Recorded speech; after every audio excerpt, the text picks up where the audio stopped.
C'est l'heure? Ouais, je crois que c'est le moment, hein. Mais c'est le moment de quoi? C'est pas carré. Tu connais pas l'instant Whipsy ou quoi? Parola ai giovani ragazzi. La vida de los jóvenes. Die jung lebt. Apagani sacerdotianne. Bienvenue à tous. Bonjour les amis et bienvenue dans ce nouveau podcast dont le thème d'aujourd'hui est partir à l'étranger et pourquoi. Et j'ai l'immense honneur de recevoir aujourd'hui sur notre plateau Wassim. Ouais. Bonjour Wassim. Bonjour Tom. Marie Bonjour Tom. et Dima. Bonjour Tom. Donc je vais commencer par la première question qui est une question très générale vous concernant, à savoir qu'est-ce qui vous a poussé à partir? Voilà, peut-être que tu peux commencer Wassim. Ouais.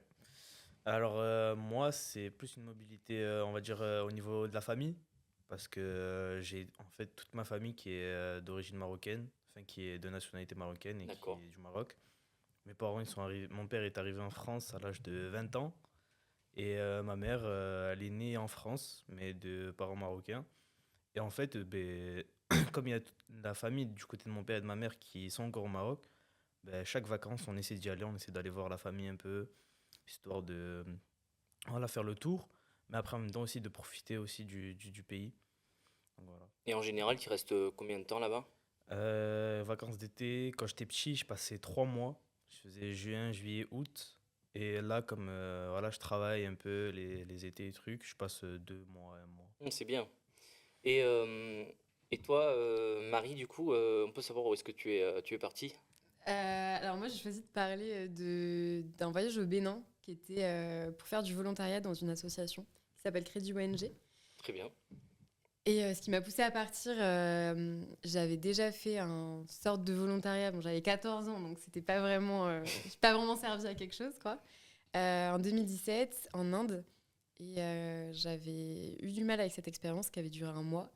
Mais pour autant, le désir de partir et de faire quelque chose et d'aider, il était vraiment présent.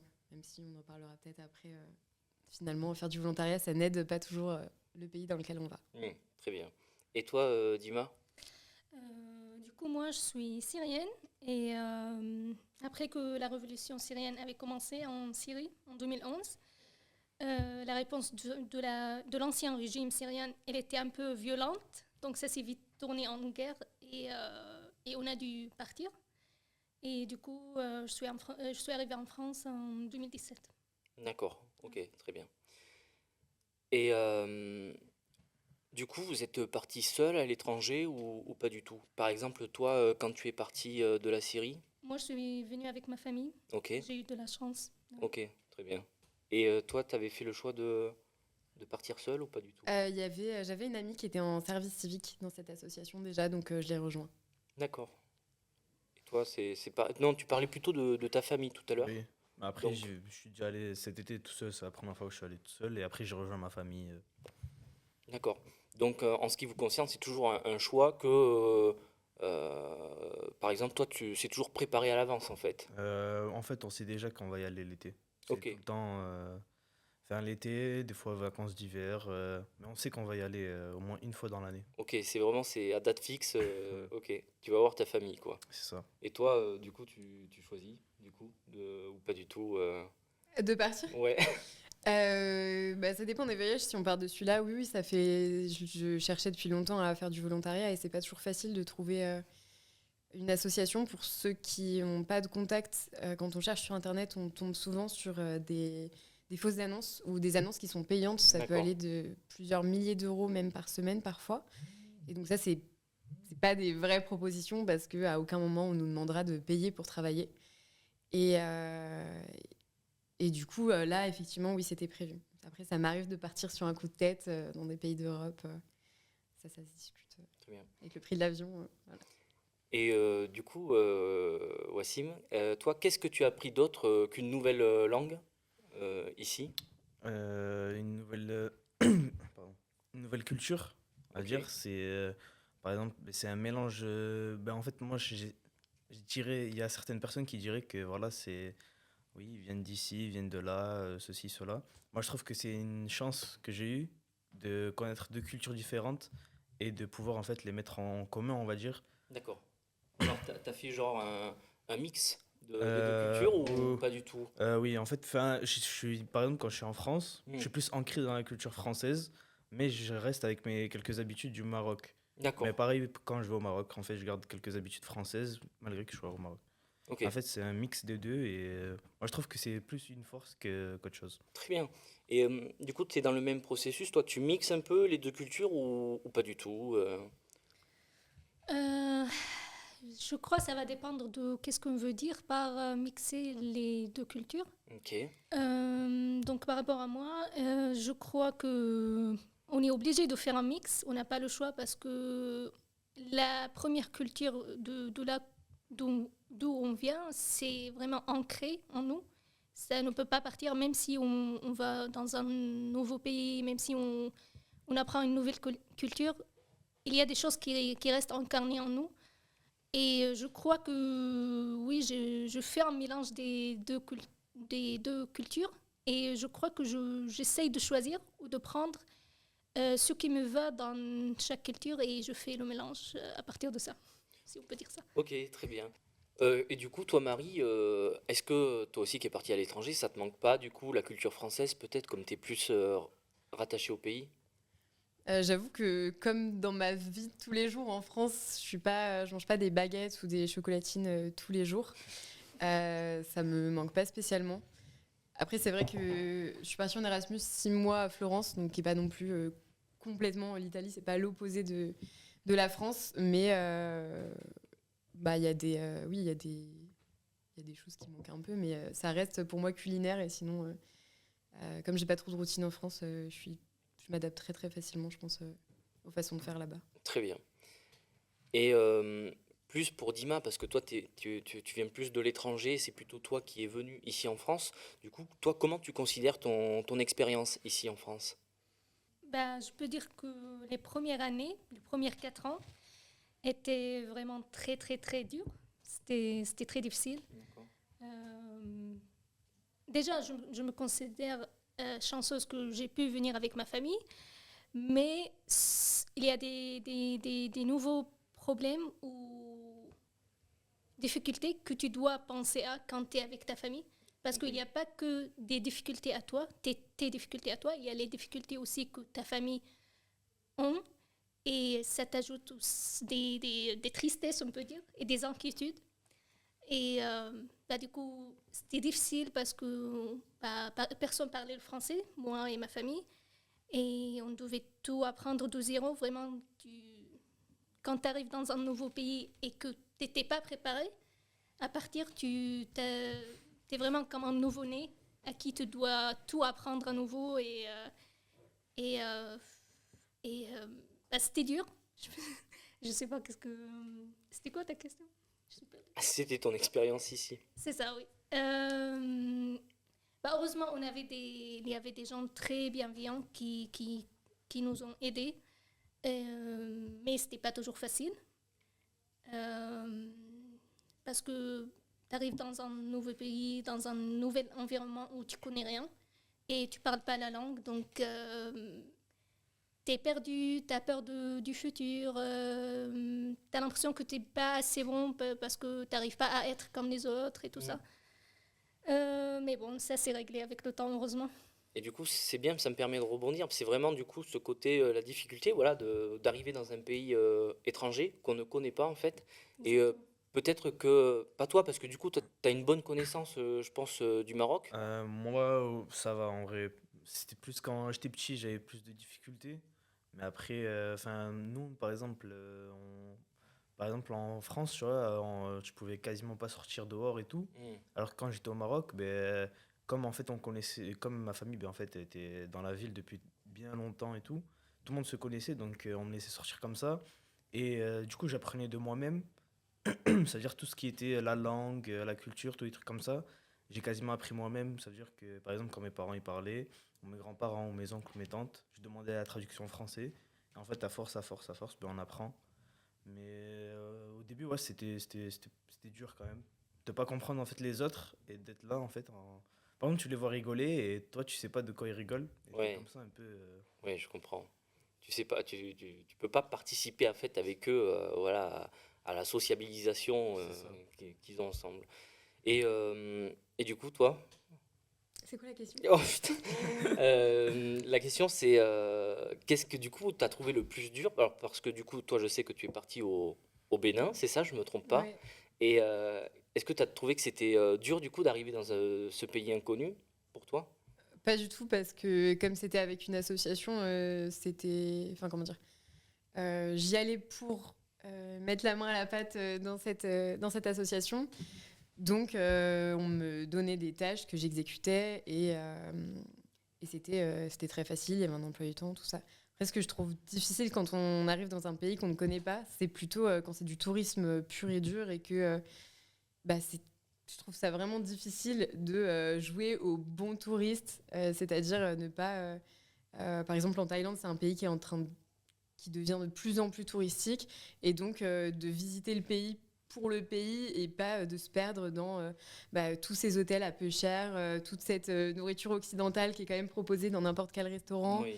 de pas voir les locaux comme des personnes qui sont malheureusement toujours très très polies avec nous parce qu'ils savent qu'en fait l'économie du pays, malheureusement maintenant, elle repose vraiment beaucoup sur le tourisme.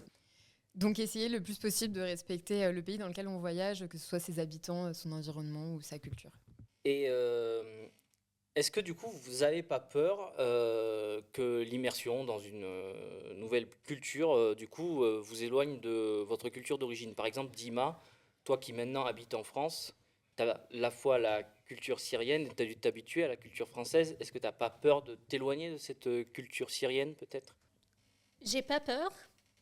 Et en fait, c'est déjà arrivé. Et je crois que maintenant, je suis un peu éloignée de la culture syrienne. Je le vois pas négativement, parce que moi, je suis convaincue que quand on est touché par une autre culture ou quand on est changé par une autre culture, c'est que c'est notre choix. Personne ne nous a obligés à être changés. Donc c'était mon choix d'adopter des choses de la culture française que j'ai appréciées. C'était mon choix de changer des choses de la culture syrienne et de les enlever de moi ou de garder des choses que j'aimais bien à la culture syrienne. Donc non, ça me fait pas peur et au contraire, j'aime bien le mélange que j'ai maintenant entre les deux cultures. Ok, donc toi tu aurais plus un point de vue positif en fait sur ce changement de culture un petit peu. Oui. Ok. Oui. Est-ce Et que tu aurais Vraiment. des exemples de ce que tu as choisi de garder ou de ce que tu as choisi de changer de ta culture d'origine? J'aime bien ta question. Qu'est-ce que j'ai gardé, par exemple, c'est que je crois niveau personnalité, comment on peut dire, il y a des choses qui sont dans chaque culture, il y a des choses qui sont dans les personnes. Si quelqu'un aime bien aider les autres, si tu vois, je sens que c'est dans notre culture. C'est sûr, ça existe dans les autres cultures aussi, mais ça existe beaucoup dans notre culture de vouloir aider. Donc ça, je l'ai gardé, je crois. Et ce que j'ai pris de la culture française, c'est tout ce qui reste. Non, mais ce que j'aime bien dans la culture française, c'est l'honnêteté et qu'on peut être franche avec les autres. Et j'apprécie ça beaucoup. Et j'ai appris à être franche et honnête et ça m'aide dans ma vie. Ça me facilite la vie. Donc je crois que c'est ça ce que j'ai pris de la culture française. Il y a aussi bien sûr d'autres choses, mais c'est ce que me vient à la tête maintenant. Et du coup, toi, Wassim, tu te sens éloigné ou pas? T'as eu un éloignement vis-à-vis de la culture marocaine ou Non, tu le vis bien aussi? non, en fait, comme j'ai dit, c'est un truc familial. Donc, dans tous les cas, ça reste, que ce soit la culture française ou la culture marocaine. Dans les deux cas, c'est un mix des deux. Et je sais que je perdrai jamais l'un des deux, en fait. Je serai toujours attaché aux deux. Et du coup, voilà, c'est pour ça. Ok, donc tu as plutôt une vision positive en fait. Ouais. Très bien. Et qu'est-ce qui t'a plu du coup quand tu es arrivé en France, dans ce nouveau pays que tu connaissais pas du tout Bonne question. Comme j'ai dit tout à l'heure, ce que m'a plu, c'est que les gens étaient franches et ils sont directs et honnêtes. Et j'ai vraiment apprécié ça parce que j'ai toujours eu des difficultés dans ma vie de ne pas comprendre les gens qui ne sont pas directs et que après qui tu dois chercher, qu'est-ce qu'il veut dire par ça. Donc ça m'a posé une difficulté dans ma vie avant. Quoi d'autre la liberté.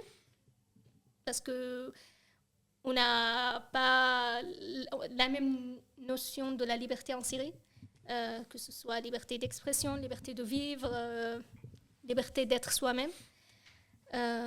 Malheureusement, on n'a pas ça encore. Donc, j'aime bien ça en France. Très bien. Et toi, peut-être, Marie, du coup, qu'est-ce qui t'a plu, toi, quand tu es allée dans un autre pays? Au Bénin, par exemple. Au Bénin, par exemple. Au Bénin particulièrement, ce qui m'a vraiment marqué et ce qui m'a beaucoup plu, c'est leur humour, qui est très spécifique apparemment au Bénin et aux pays aux alentours. Le Togo, on m'a dit aussi, qui vraiment rigole tout le temps et quelque chose d'un peu plus universel, mais qu'on n'a pas, nous, dans les pays développés, un peu trop individualistes. C'est la culture de l'accueil, de l'entraide et aussi en fait de ralentir. En fait, il n'y a pas besoin d'être toujours à fond, de se tuer pour des notions de réussite qui valent rien. Et en fait, on voit qu'il y a une joie de vivre qui est dingue et que je pense que toi, à chaque fois que tu vas au Maroc, ça doit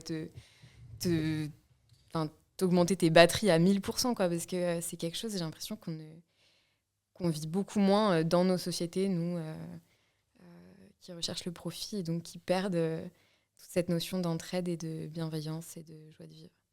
Ça te parle ce que tu es en train de dire, Marie? Ah oui, totalement. Ouais. Tu peux en parler peut-être? En fait, quand tu arrives en France et au Maroc, tu vois qu'il y a un monde entre les deux, on va dire.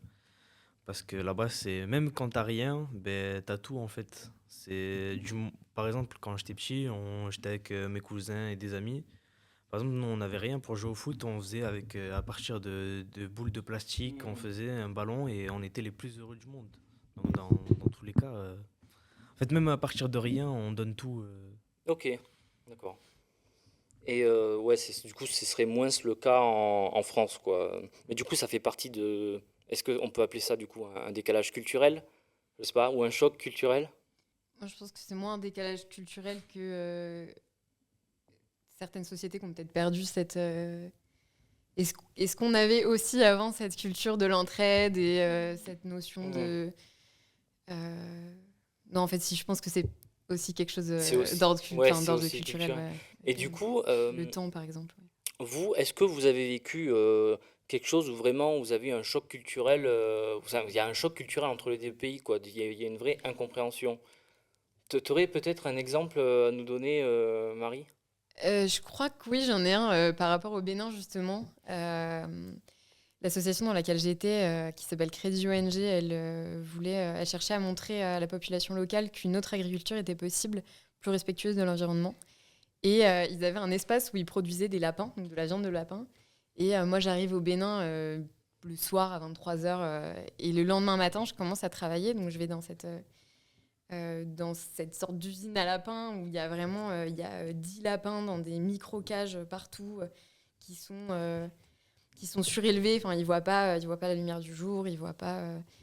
Et moi, je les cajoche, je les caresse, je les nourris pendant 1 heure. Et après, on me dit, choisis 2 lapins. Donc moi, je choisis 2 lapins trop mignons avec qui je m'étais bien entendue. Et en fait, je me suis retrouvée 5 minutes après ça à tenir 2 pattes de lapin dans chaque main.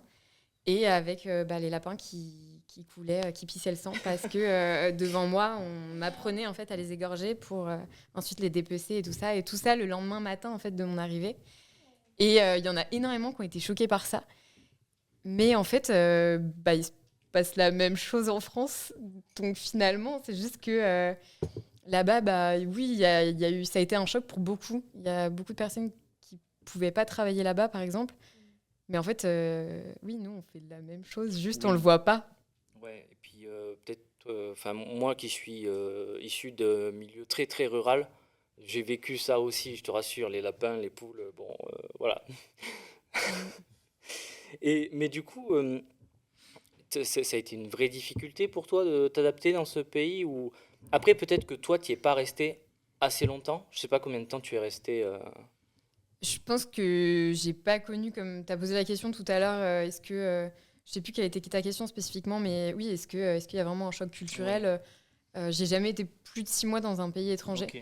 Donc pour moi, il n'y a jamais eu de. Ouais, de question choc, adaptation, il n'y a pas. Oui, c'est ça. Ça a été. Ok. Mm. Et du coup, toi, question adaptation, parce que toi, tu es vraiment sur les deux profils en fait. Ouais. Donc l'adaptation, en fait, c'est C'est fait quoi il y a, seul. il y a longtemps quand tu étais Oui. petit en fait. Ah oui, vraiment, ok. quand j'étais petit, ben, déjà je suis né en France et tout, donc l'adaptation à la culture française, voilà, c'est comme ça. Je suis né en France, j'ai vécu en France, donc c'est tout à fait normal. Celle du Maroc, ben, pareil, j'y vais souvent, je vois ma famille depuis que je suis petit. Euh, Mes parents sont marocains, donc oui, c'est quelque chose en fait où ça se fait très naturellement. Ok. Et toi, Dima, l'adaptation en France.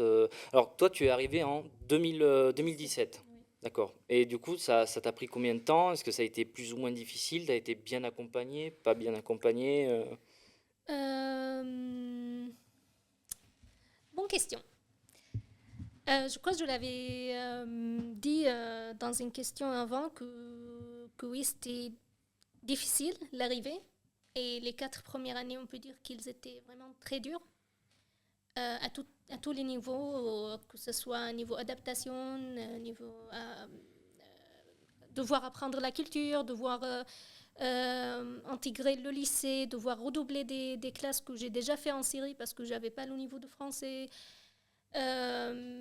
Être en cours de français qui dure 3 heures et je comprends rien, il y a tout le monde qui note et moi je suis là, je comprends rien et j'ai les larmes qui descendent comme ça. C'était dur. Après, on était accompagnés, mais je peux dire que je crois il faut que les étrangers qui arrivent en France soient mieux accompagnés, surtout au niveau de l'enseignement de la langue, Oui. parce que je trouve que c'est pas assez. Ok. J'ai fait une année pour apprendre le français dans un lycée, mais ça n'a pas été assez. Et même si moi j'ai dû être au lycée pour apprendre le français parce que je n'étais pas encore majeure, mais même par exemple il y avait mes frères et mes parents qui étaient majeurs et qui ont fait des formations pour apprendre le français. Ça les a aidés bien sûr, mais c'était pas assez pour que tu arrives à vraiment t'intégrer dans la société française. Je trouve qu'il faut plus d'heures obligatoires pour aider les gens à avoir un meilleur niveau de français et pour faciliter l'intégration. Très bien, mais je suis d'accord avec ça aussi. Oui. Pour conclure cette belle émission, est-ce que vous encouragez les jeunes à partir à l'étranger? Ouais, Oui. totalement.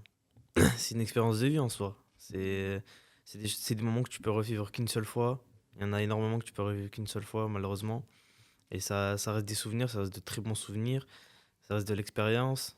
Des fois, il y a des gens qui, par exemple, reviennent de certains voyages, ils ont totalement changé. Oui.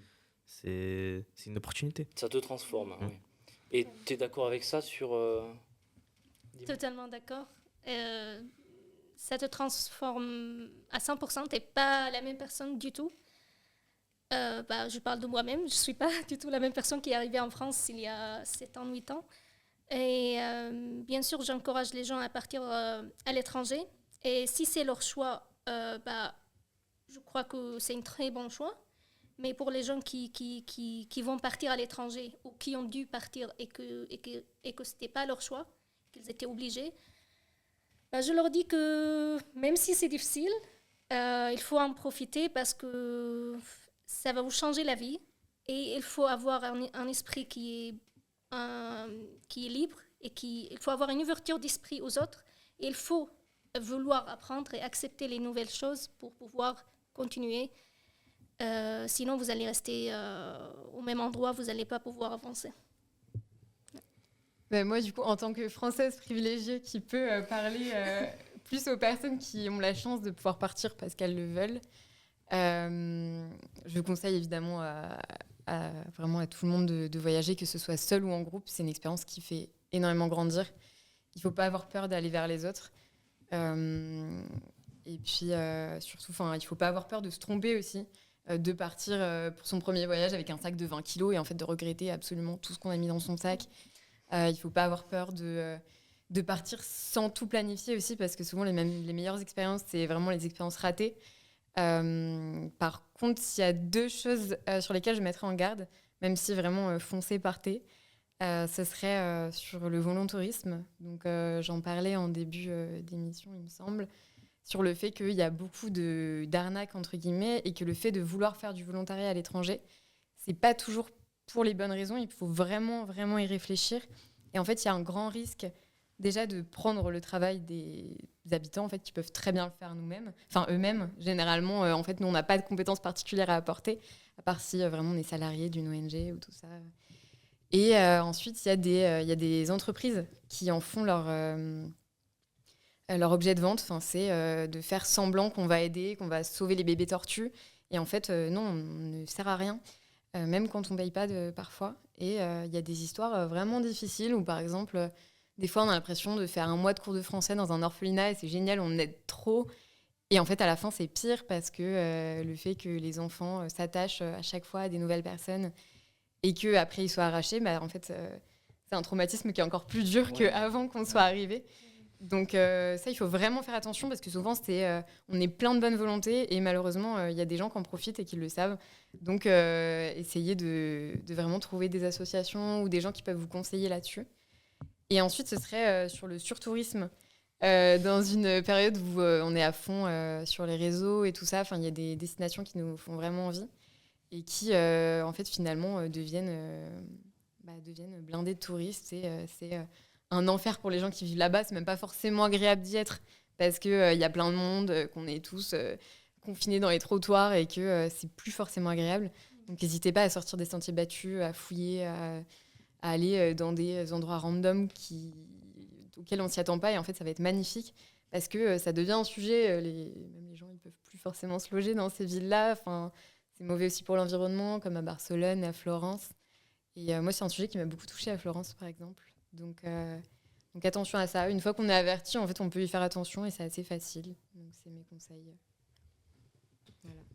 Très beau mot de la fin. Je pense que notre émission va se terminer. Je te remercie, Wassim, d'avoir participé à notre beau podcast. Merci Marie. Merci Dima. Merci à toi. Merci à vous, ceux qui nous écoutez et qui nous regardez. Et on se dit à la prochaine fois sur un autre thème pour l'instant Wipsy. Au revoir. Salut.